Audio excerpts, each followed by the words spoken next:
Magandang araw po sa inyong lahat mga kababayan at welcome back dito po sa PNR at ito nga mga karibyo natin nataranta na or nataranta. Ikinantan lahat sa sobrang kaba. Ayan mga kababayan, isa pong kontraktor ang masyado po ang kaba. Sobra-sobra ang kaba ha. Diyan po sa pagsagot sa mga tanong sa Senado. At yan po mga kababayan ang ating bibigyan ng reaksyon at opinion ngayong araw na ito. Pero bago pong lahat, sa mga hindi pa po nakapag-subscribe sa ating munting channel ay pa-subscribe naman po. Maraming salamat at eto na nga, simulan na po natin to.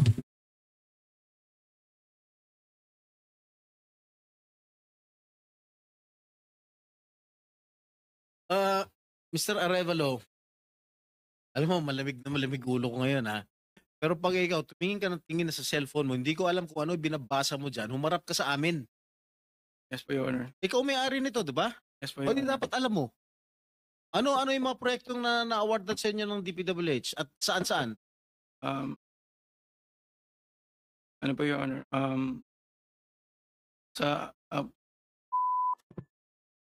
Magandang araw po sa ating lahat at panibagong reaction video na naman ang gagawin natin. Senate hearing dito sa mga contractors na involved sa mga anomalya sa flood control project. Senator Jinggoy Estrada ay tinanong itong si Diskaya, no, patungkol mga luxury cars na ito, kung ito po ba ay kasama ito sa mga tax nating mga taong bayan. Tax ay alam mo naman, sobrang dami po ang kanyang mga luxury cars. Nakapagtataka kung saan galing ang pera na yan. Kaya siguro nagtataka itong si Senator Jinggoy Estrada at tinanong siya, ito ba ay galing sa taxpayers money? Kanyo masyado at maigi itong reaksyon, ang mukha nitong si Diskaya, kung siya ba po ay nagsasabi ng totoo. Itong pagmamay-ari ng Wawaw Construction Company, ano bang ibig sabihin nito? Nahihiya ka ba sa mga ginagawa mo? Nagtatanong lang po tayo na kumakalat ngayon. Inamin mo ba? Yan ang tanong na nangyayari po sa mga proyekto ninyo. Nakakabilib rin ang ginawa ni Senator Jinggoy Estrada dito. Magaling. Prinangkahan niya itong mga contractors na ito. Mga kayamanan ninyo. Wala namang masamang magtanong dyan because kung talaga bang ninakaw ang pera ng taong bayan. Okay, so yan ang alamin natin. Yan ang pakikinggan natin ngayon, no? So yan mga kabayan, speaking kaban ng bayan, ito mga karibyo natin sa Senator Rodante Marcoleta. Ayan po mga kabayan, no? Sabi po dito sa video, no? Sa caption po ng video, ano ang ginagawa ng mga taong tagabantay ng kaban ng bayan. Ito mga kabayan, pakinggan muna natin to bago natin i-play yung video, okay? Ito po. Ano pong ginagawa ng mga taong dapat nagbantay po sa kaban ng bayan? Nandiyan po ang ombudsman, nandiyan po yung DOJ, nandiyan po ang NBI, nandiyan ang CIDG. Bakit po ayaw nilang tulungan ng presidente? Mabuti po pala siya, nalaman niya. Paano po yung mga taong kinakasangkapan ng opisina niya, nakatakot-takot na intelligence funds ang binibigay sa kanila, confidential funds, para sa ganun bantayan lang ang pera ng bayan? Ano pong ginagawa ng mga taong dapat nagbantay po sa kaban ng bayan? Nandiyan po ang ombudsman, nandiyan po yung DOJ, nandiyan po ang NBI, nandiyan ang CIDG. Bakit po ayaw nilang tulungan ng presidente? Mabuti po pala siya, nalaman niya. Paano po yung mga taong kinakasangkapan ng opisina niya, nakatakot-takot na intelligence funds ang binibigay sa kanila, confidential funds, para sa ganun bantayan lang ang pera ng bayan? Di ba mga kabayan, nasaan na kayo mga tagabantay? Ha? Baka busy, Senator Rodante Marcoleta. Busy po. Busy po sila sa mga intelligence fund nila. Nako po. Tama nga naman no? Nasaan na kayo ngayon? Pero kung eto kung Duterte itong issue na to, kung Duterte ito po ay patungkol sa Duterte, nako mga kababayan, baka lahat po ng ahensya ng gobyerno kahit hindi na relevant, di ba? Yung kanilang ahensya ay bibira pa rin ng bibira. Diba? I mean, mag-iimbestiga namang mag-iimbestiga. Kasi nga, hindi Duterte ang ano dito involved. Kaya, hindi po sila, tag dito, active kung baga. Active talaga. Diba? Nakakakulo kayo ng dugo. Diba? At kayo lang hanip na taong bayan. Okay, pero bago ang lahat guys, bago ko ipapakita yung mga videos na yan, help me po muna na mga yon sa ating lipunan. Dito sa video na ito, 1, 2, 3, go! Ayan, naka-like and share na ba lahat? And sa mga ng channel na ito, sabay-sabay tayong mag-subscribe dito sa mga tanong ni Senator Jinggoy Estrada. Okay, Diskaya! Jinggoy, pasok! Mayroon nito. Ayaw na mag-play. Wait muna ha. So mga kaban, habang nire-repair pa yung video dyan, ito, pasadahan muna natin to, makukulong pala, ipapakulong Senator Jinggoy Estrada, itong si Sara Diskaya. Kapag hindi po nagsabi ng totoo. Ito po mga kabayan, pakinggan po natin to, itong Senator Jinggoy Estrada. Sabi po kasi dito, kapag may na-discovery kaming ghost project, ipapakulong kita, Senator Jinggoy, kay Sara Diskaya. Dapat lang, lahat po ng may ghost project ay makulong mga kabayan. May ghost project? Wala po. Sigurado ka? Opo. Sinungaling. Nanood ka dahil pag meron kami ma-discover na may ghost project, pakukulong kita rito. Minimum totoo. Wala po talaga. Meron ka mga pictures na lahat ng mga proyekto ginawa mo? Yes po, Nasaan? meron po kami. Lahat ng mga 400 projects, meron kang litrato? Yes po. O i-submit mo rito sa committee. Okay po. Okay. Sa mga bidding na sinasalihan mo ng mga kumpanya mo, itong 9 na kumpanya, ilang beses kayo nanalo? At ilang beses, kung natatalo rin kayo sa... Actually, I don't have the actual figures, pero sa napanalunan, very minimal lang po talaga, mga 2%, pero ang dami namin projects po na sinasalihan na bidding. So, sa loob ng isang taon, pag nagbibigay... So yan mga kaubayan, lagot, ipapakulong si Diskaya kapag may mga ghost project sa kanilang mga kumpanya. Maraming kumpanya yan 8 kumpanya yata ang mayroon sa construction company itong si Diskaya mga kaubayan. At uminit nga ang ating mga kaubayan dito kay Diskaya. Si Romaldis po, apilon si Romaldis din daw isali mga kaubayan. Ito po ang magandang tanong. Paano kung substandard ang gawa? Di ba anomalous din dapat yung mga ganun, wala bang nag-check sa DPWH kung nasa standard ang gawa nila? Actually, sinagot na po ito ni Secretary Bunuan. At sabi niya po, wala silang kakayahan verify na substandard or standard ang gawa ng mga construction companies. Di ba? Ang galing, di ba? Yun na nga lang yung trabaho ninyo, mag-check, di ba? Hindi nyo pa kayang, wala pa kayong kakayahan na ma-verify kung substandard o standard. Grabe naman. Sa mga kotse mo ulit.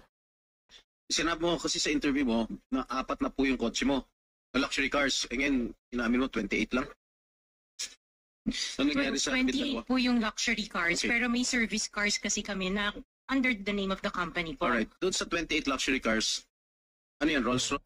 Nagmamayabang ka sa mga videos mo ha, na sobrang dami yung mga luxury cars mo.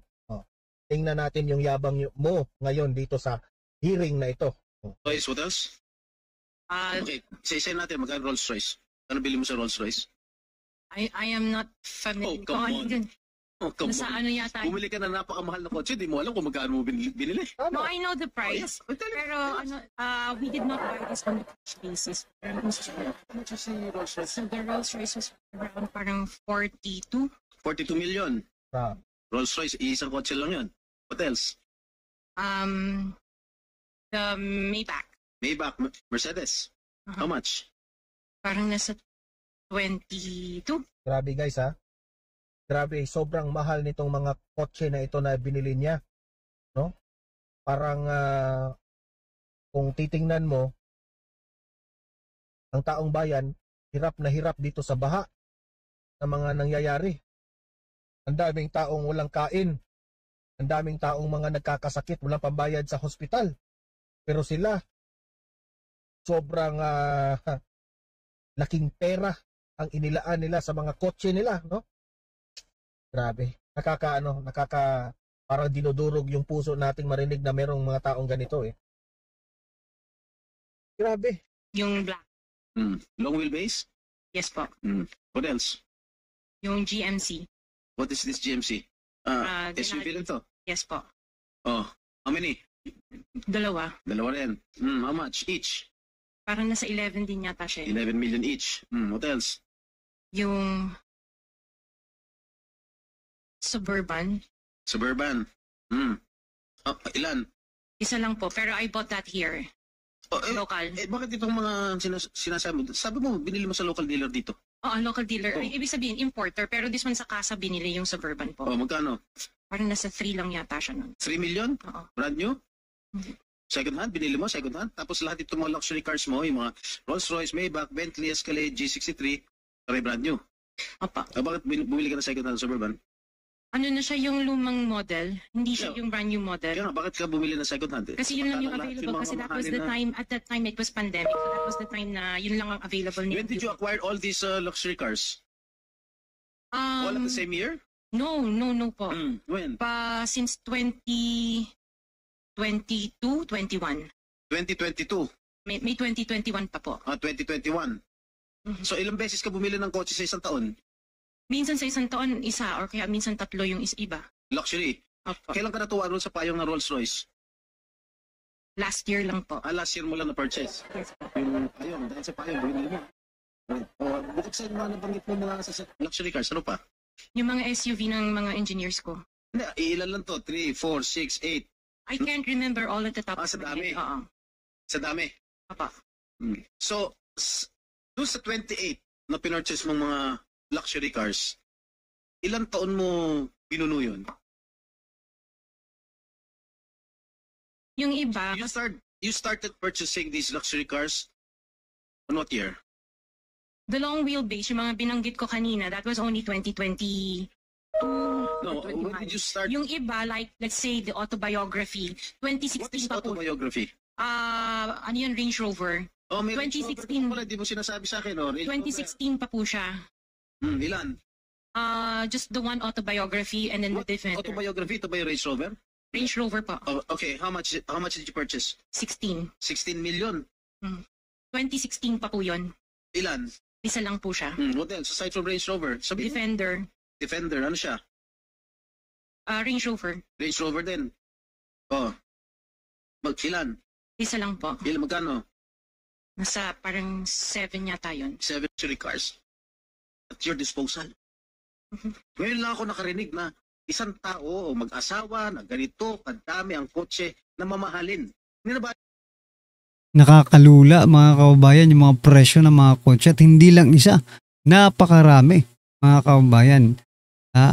Sila pasarap-sarap sila ng yung galing sa taxpayer mas money. Tapos yung mga project nila, isang bagyuhan lang, 2 bagyuhan lang. Ay nako. Nako.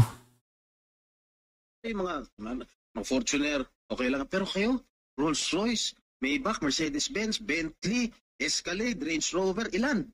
GMC, Suburban, G63, di ko na nga naintindihan yan eh. So sabi ni Senator Soto, tapos pera ng gobyerno. Ano ba? Nasaan ang konsensya nyo, madam? Isang tanong. Hindi ako naniniwala na wala kayong contact sa DPWH. Hindi kami naniniwala. Pati siguro si Minority Leader, hindi naniniwala wala kayong contact. Pati si Chairman, hindi naniniwala wala kayong contact. Ngayon, huwag ka tumingin sa, tumingin ka sa akin. Wala naman nagtatanong dyan.